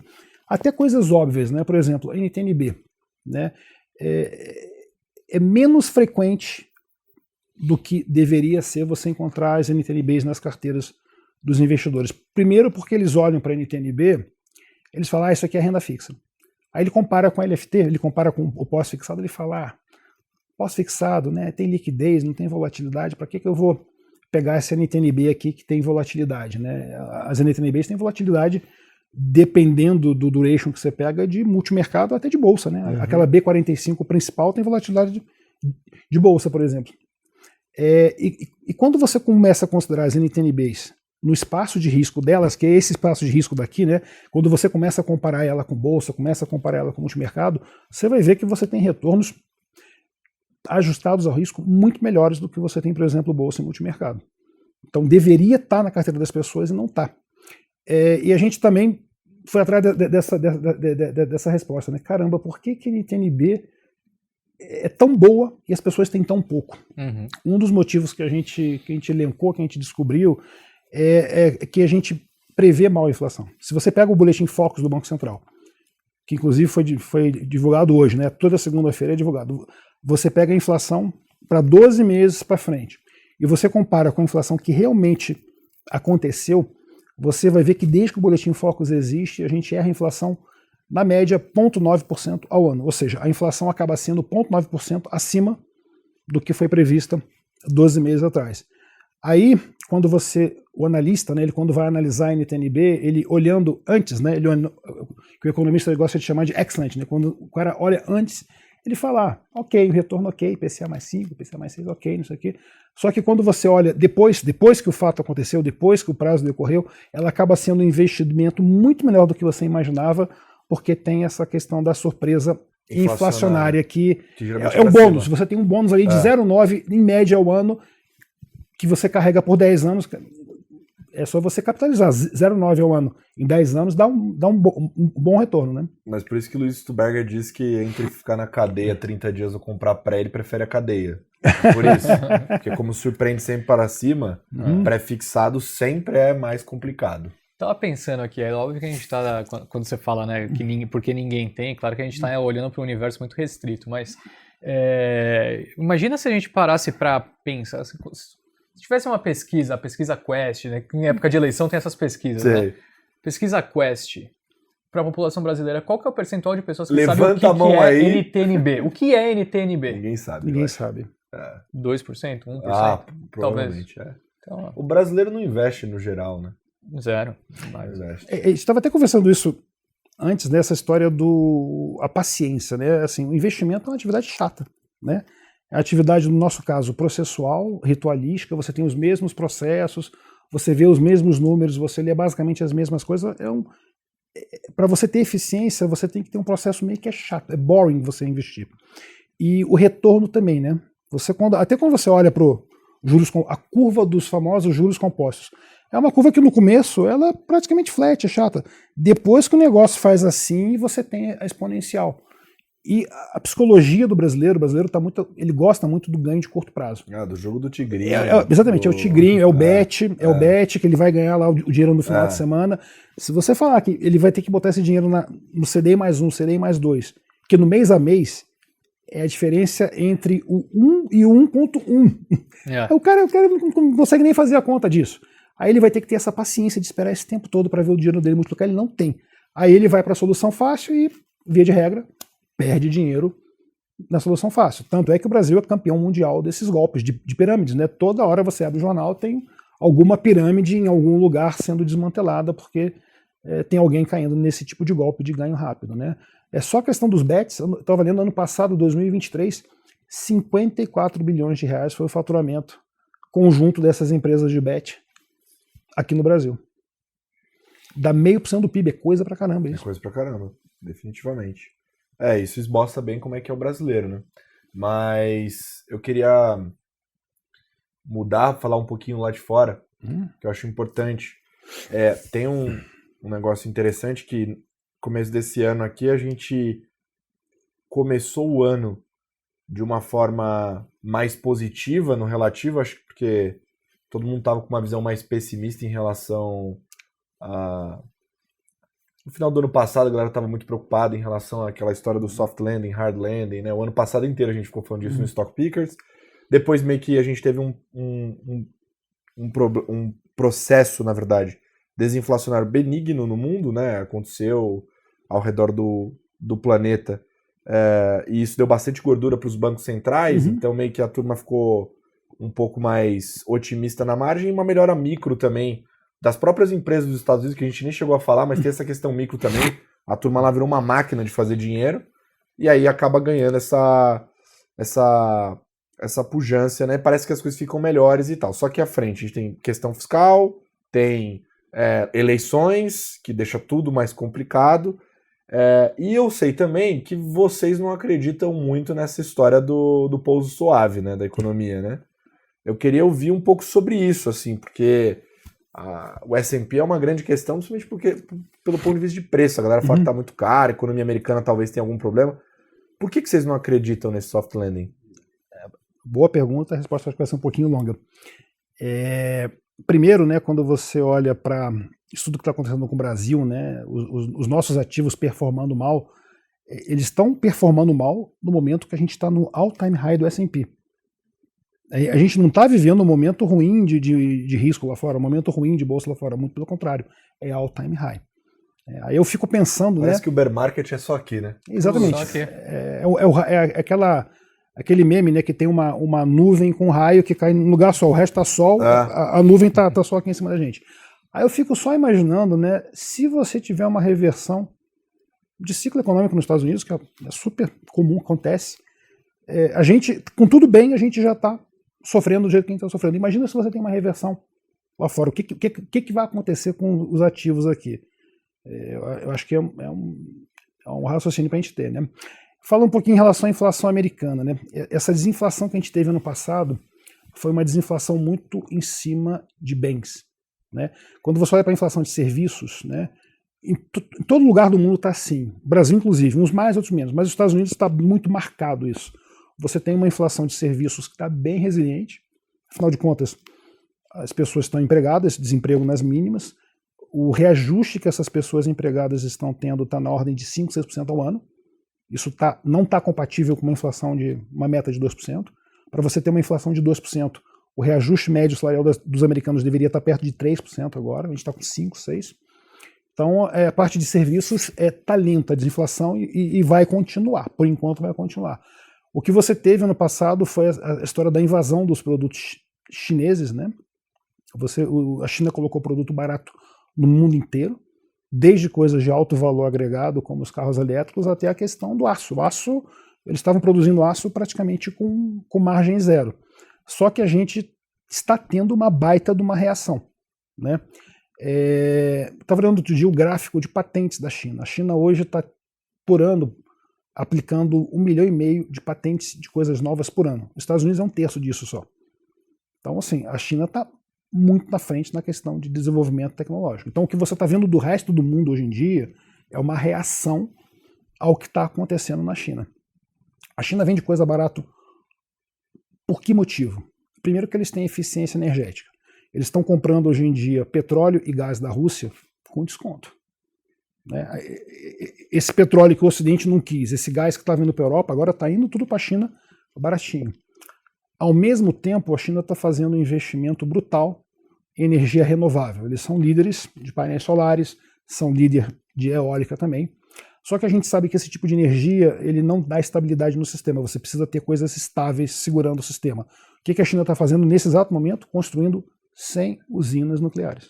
O mundo todo tem 500 usinas nucleares, a China está fazendo 100 nesse exato momento. Então a China vai ter uma matriz energética grande, potente, estável e barata. E quando você olha para qualquer produto industrializado, no fundo, esse celular que está aqui é um pacotinho de energia. Então ela tem uma vantagem em relação ao resto do mundo, ela tem energia barata. Então parte do que você está vendo dessa invasão de carro chinês elétrico barato, isso não é dumping de preço. O cara não está vendendo sem margem, ele está vendendo com margem, ele tem lucro. É que ele é eficiente, ele consegue botar esse produto. Só que o mundo está reagindo a isso, né? A gente está tendo, nas últimas semanas, uma sequência, uma saraivada de barreira tarifária que está sendo colocada na China. Até o Brasil, né? Até o Brasil botou tarifa no aço chinês. Então, quando você está colocando tarifação, né, lembra do governo Trump, né? Você, quando está colocando tarifação, você está chamando inflação. Então, essa desinflação que a gente... Eu estou falando isso tudo para voltar na questão dos bens industriais. Quando você pega a desinflação de bens industriais, talvez os fatores que ajudaram no final de 2023, talvez a gente não vá ter eles olhando daqui para frente. Por quê? Porque está botando tarifa, o produto vai ficar mais caro, porque a China vai gerar inflação. Isso para o mundo. Está exportando para o mundo. Aí o mundo falou, opa, você está me invadindo, estou botando tarifa aqui. Botou tarifa, inflação. Outra coisa é o frete, né? Como a gente está num momento bem quente, né, agora de comércio global, né, o frete voltou a subir. Se você precisar botar um container de urgência da Ásia para a Europa, é $10 mil hoje. Então esse preço está subindo, né? Então o frete também vai no bem industrial. Então você não vai ter uma desinflação de curto prazo no setor de serviços, porque não tem o desemprego está baixo, o reajuste da renda está alto, e o que estava ajudando talvez deixe de ajudar. Então é um cenário de inflação que começou a aparecer esse ano, que talvez não seja tão fácil assim. Por que o mercado teve essa reversão de expectativa? Porque você começou o ano com 7 cortes de taxa de juros precificados no mercado americano. A gente está com 2 agora, um pouquinho menos de 2, né?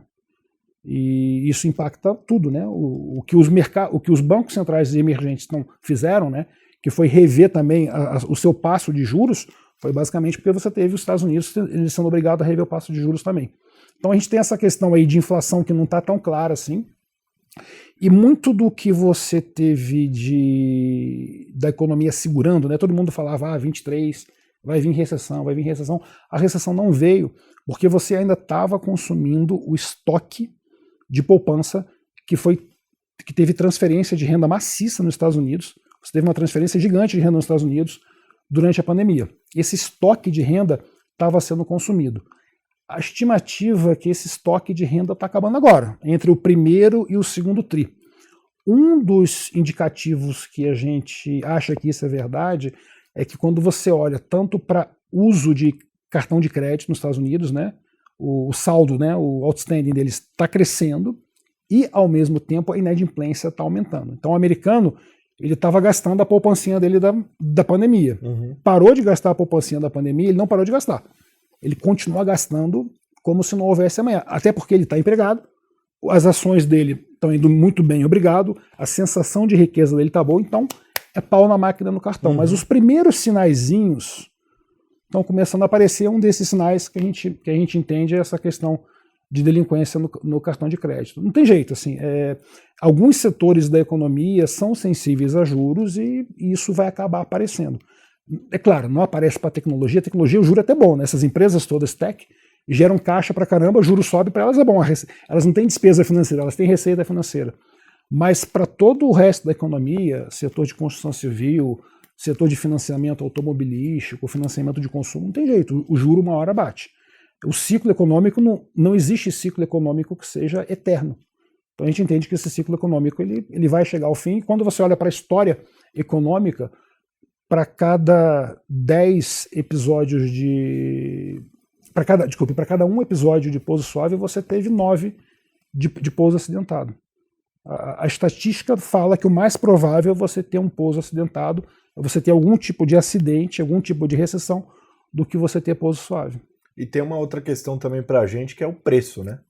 Para onde o preço está apontando, porque se o mercado estiver precificando hoje, os preços estiverem dizendo que a expectativa maior é de um soft landing, né, um pouso suave, talvez faça sentido não ficar desse lado da mesa, né? Exatamente. Porque o técnico não fica a teu favor. É mais ou menos o cenário que a gente tem hoje? Exatamente. Quando você olha para as classes de ativos nos Estados Unidos, você olha para o prêmio de risco de equity risk premium dos Estados Unidos, está negativo, é o menor equity risk premium desde 2001, 2002. Então você olha para o comparativo bolsa e renda fixa, o negócio está gritando para você, vai para a renda fixa, a bolsa não está tão atrativo assim, né? Mas ao mesmo tempo, quando a gente olha no longo prazo, nessa brincadeira do IPCA mais 6 aí, você pegar o S&P numa janela de 10 anos, deu IPCA mais 9, por exemplo. E aí, para perspectiva de... Porque assim, qual que é a minha dúvida que eu queria te perguntar? É para comprar ou não é para comprar o S&P? Esse que é o grande ponto. No momento hoje... Suponhamos que eu não tenho. Eu não tenho S&P. Eu compro ou espero? Eu esperaria. Hoje, nas nossas alocações internacionais, né, especialmente dos clientes institucionais, a gente está bem leve, né, a gente está bem abaixo do que seria o recomendável em bolsa americana. Estamos pagando um pedágio, sim, bolsa americana está indo bem, a gente está pagando esse pedágio, mas a gente trabalha muito com a preservação. Na TAG a gente trabalha muito com isso, preservação do capital do cliente. Então, como a gente olha para a relação risco-retorno, a gente não acha que é uma relação risco-retorno interessante, a gente prefere estar bem pouco alocado em bolsa nesse momento e mais alocado em caixa e em renda fixa. A renda fixa a gente acha que tem oportunidades interessantíssimas lá nos Estados Unidos. Tanto aqui quanto lá, né? Tanto aqui quanto lá. E aqui você estava falando principalmente de temas que a gente abordou no último episódio, né? Oportunidades de crédito por aqui. Quais são as principais que você enxerga lá nos Estados Unidos atualmente? Nos Estados Unidos, o que a gente gosta, né? Você tem a classe lá dos bonds de mortgage, né, que são as hipotecas. Elas são aquelas agências Fannie Mae que são garantidas pelo governo americano. Isso sempre negocia com um spreadzinho de 0,4, 0,5 acima do Tesouro Americano. Isso tem negociado com um spread perto de 1. Basicamente motivo técnico. Como o Banco Central Americano está fazendo o QT, ele está desovando os títulos, esse spread abriu. Então você tem risco do Tesouro Americano e você está ganhando um pouquinho a mais. Em relação a spread de crédito, o spread de crédito hoje não dá para dizer que está muito premiado.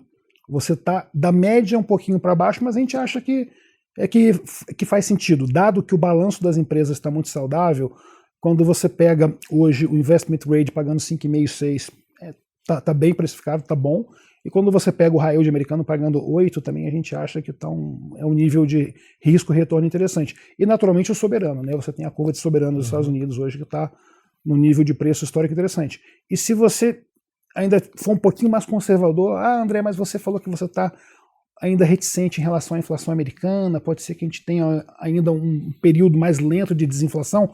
Eu falo, tudo bem, eu acho que é um raciocínio legal esse seu, você não precisa estar no juro nominal. Quando você olha para as NTNBs americanas, né, as TIPS, elas estão pagando hoje a inflação americana mais 2 e pouquinho, que historicamente é uma taxa enorme, é juro real de 2% nos Estados Unidos. Então hoje a renda fixa americana, assim, olhando na perspectiva histórica e entendendo que a gente está muito possivelmente num final de ciclo, que a probabilidade que ele seja, é mais provável que esse fim de ciclo aconteça com uma recessão do que com um pouso suave, a gente vê bastante valor hoje na renda fixa americana. Então bolsa lá nem tanto, bolsa aqui nem tanto, renda fixa aqui bom, renda fixa lá bom também. Aí tem aquela polêmica do dólar mais porcentagem ou IPCA mais uma porcentagem, né? Que seria eu comprando renda fixa aqui ou lá fora. Muita gente publicou estudos e tudo mais, eu queria pegar a sua visão, assim, com a cabeça de alocação. O que é melhor, se é que existe o melhor entre os dois? Acredita que eu recebi essa pergunta hoje de um amigo, ele mandou WhatsApp, tô com esse CDB aqui, o que você acha, não sei o quê. Eu falei, depende muito da expectativa que você tem da desvalorização cambial aqui do Brasil. O que você acha que vai ser o dólar real? Aí não tem jeito, a gente tem que falar um pouquinho de fundamento, né? O Brasil tem tido reajustes salariais acima da inflação, acima do INPC, já há alguns anos. O que isso significa? Isso significa que o nosso câmbio real está ficando descolado do nosso câmbio nominal. Imagina que você tem uma fábrica aqui, você tem um fabricante aqui de celular, e você está sendo obrigado, por conta do mercado de trabalho, a dar reajuste de 10% ao ano para os seus funcionários. A inflação foi 5%, você deu 10%. Você está ficando menos competitivo que o seu fabricante, que o seu competidor chinês, certo? Sim. Isso aparece no câmbio. A métrica que você mede isso no câmbio é você comparar o câmbio real com o câmbio nominal. Hoje, a defasagem disso está na ordem entre 15% e 20%, dependendo da janela que você olha. Então, só para a gente readquirir essa competitividade que a gente perdeu pelos reajustes salariais acima da inflação que a gente tem dado, o nosso câmbio deveria estar entre 15% e 20% acima. André, mas esse é o único fator que impacta o câmbio? Não, não é. Câmbio é como se fosse um caleidoscópio, a taxa de câmbio é um caleidoscópio, vários fatores operando ao mesmo tempo. Às vezes você tem um fator preponderante em relação ao outro. A questão da balança comercial. A gente acabou de conversar aqui que por conta dessa questão do Rio Grande do Sul, a balança comercial deve deteriorar. Então é mais um vetor que aponta para um câmbio mais depreciado. E quando você olha para o carry, né, que é a taxa de juros que os países emergentes oferecem para o pessoal vir alocar aqui no Brasil, hoje a gente não tem um maior carry entre os emergentes. O México é o maior carry. Então hoje o investidor americano que quer fazer um carry trade, né, se ele quer um negócio um pouco mais safe, um pouquinho mais seguro, ele estava no México. O México até recentemente era o carry trade principal. O cara ficava comprado no peso mexicano, vendido no ien japonês. E isso deu um retorno maravilhoso nos últimos anos. Hoje, inclusive, esse cara está tendo... O juro lá é zero, né? O Japão é zero, no México o juro real maior do que o juro brasileiro. Então, até pela questão do carry, hoje o Brasil já não é mais um campeão em relação aos outros emergentes. Então, todos os fatores que levariam, né, a uma valorização do real, eu acho que estão na direção oposta, justamente o oposto.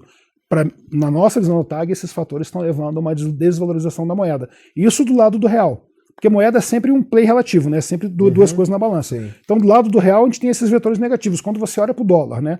Você olha esse juro gordo que está sendo pago lá fora. Você olha para esse S&P que está indo muito bem, obrigado. Você olha para esse investimento de $1 trilhão que está sendo feito na política industrial do Biden. Assim, eu também não consigo ver o dólar fraquejando. Então, hoje, o nosso direcional de dólar real hoje é para cima. E outra coisa para colocar nessa conta é que você está comparando dois riscos de crédito diferentes. Perfeito. Uma coisa é o risco Brasil, né? Você está comparando o tesouro de um país emergente, sujeito a todas essas intempéries macroeconômicas que a gente passou o programa aqui discutindo. E do outro lado, você está colocando um país que também tem uma gestão macroeconômica que já foi melhor. Hoje em dia não é das melhores gestões macroeconômicas. Muita gente brinca dizendo que os Estados Unidos está se abrasileirando, né? Tropicalizando. Ele está se tropicalizando, mas ainda é a reserva do mundo. É o país que tem não sei quantos porta-aviões nucleares. Então é diferente, né? Eles podem fazer, a gente não pode fazer. Perfeito.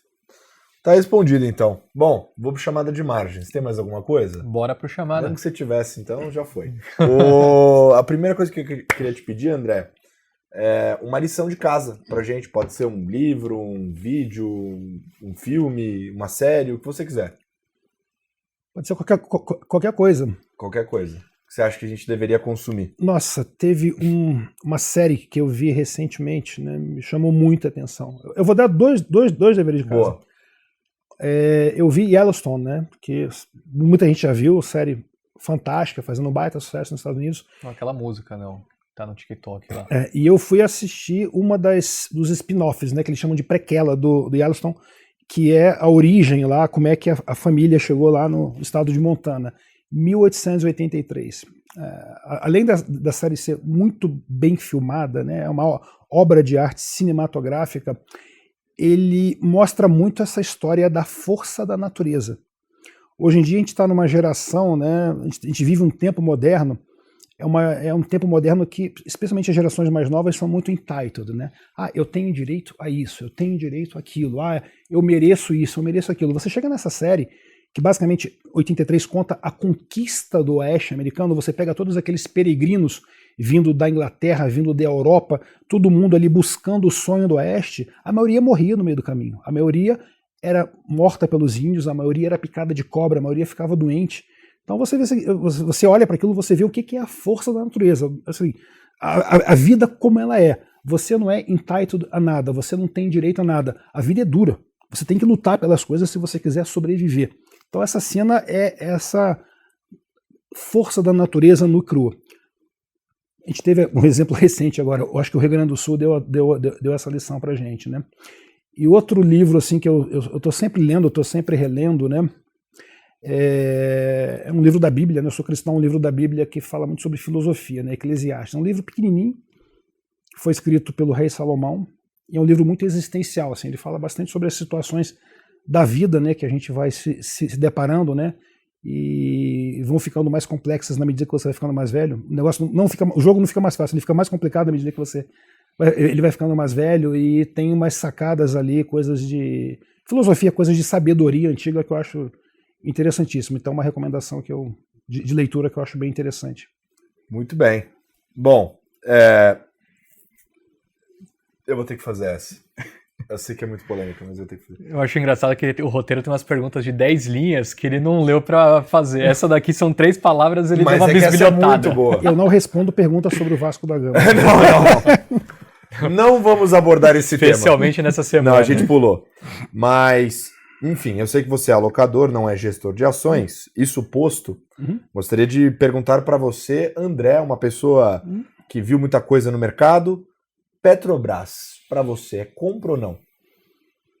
Olhando para o longo prazo, né, e olhando que a gente tem uma janela de mais 2 anos ainda desse governo, mas depois possivelmente teremos possivelmente mudanças, né, alternância política, né, democracia é isso.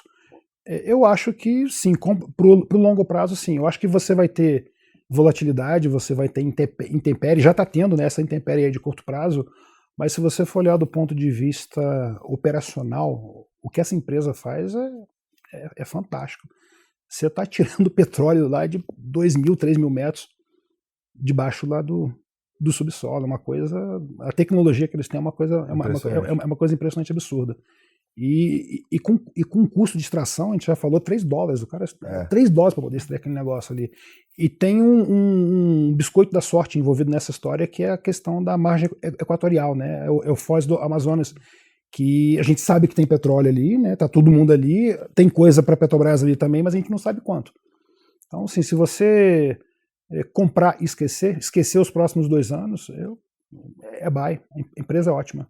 Bom, eu perguntei já do dólar mais contra o IPCA+, então já foi, né? Podemos pular. Podemos pular. Fundo multimercado, ele falou também que eu ia perguntar, ele já falou. Então eu vou perguntar, S&P ou Ibovespa? Longo prazo, S&P. Você tá... Primeiro que a própria construção do índice, né? Ele é um índice meio meritocrático, né? Que os melhores sobrevivem e vão ficando mais fortes. Você está falando do país que gera tecnologia. Ultimamente está gerando menos que a China, né? A gente falou a questão das patentes, mas é o segundo país que mais gera patente no mundo, é os Estados Unidos. Você está falando da tecnologia está lá. E nesse processo de separação entre Ocidente e Oriente é o destino óbvio dos investimentos. O S&P é buy and hold eterno. E o mais difícil, que essa aqui eu preciso fazer também para matar. Qual é? S&P ou IPCA mais 6%? O Biden até abriu a boca. Horas, posso te falar, essas horas é muito bom ter você. Você é um cara da quinta série que faz o... Por que não os dois? Tem essa também. Mas se você tivesse que escolher, os dois é bom demais, eu sei. Da teoria da alocação faz sentido ter os dois. Você pode ter os dois no mesmo produto. Você pode ter um fundo brasileiro, lastro NTNB, você pega essas NTNBs, coloca em margem e compra o S&P futuro. Aí você vai ter o número índice do S&P a seu favor, mais o lastro funcionando para você. Você pode ter 2 em 1. Tá aí, estamos lançando um novo fundo de investimento para vocês aí em casa. Estará disponível para investimento em breve.